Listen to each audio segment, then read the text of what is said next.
High সবাইকে, তো তোমরা সবাই কেমন আছো? এর মধ্যে আমরা একদিন চলে গেছিলাম আমার মাসি শাশুড়ি মানে অয়নের বড় মাসির বাড়িতে, কারণ ওখানে ছিল রাম ঠাকুরের পুজো। তো ওখান থেকে ব্যারাকপুরে এসে আমরা ওখানে মিষ্টি কিনে নিয়েছি। রামকৃষ্ণ মিষ্টান্ন ভাণ্ডার থেকে খুব ভালো মিষ্টি পাওয়া যায়।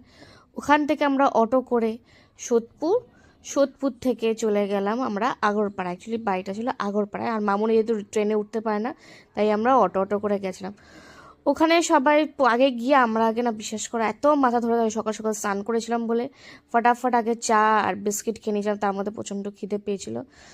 ওখান থেকে গিয়ে আমরা চলে গেলাম হলো বড় মাসির বাড়িতে। বড় মাসির বাড়িতে পুজো হচ্ছে, খুব সুন্দর পুজো হয়েছে।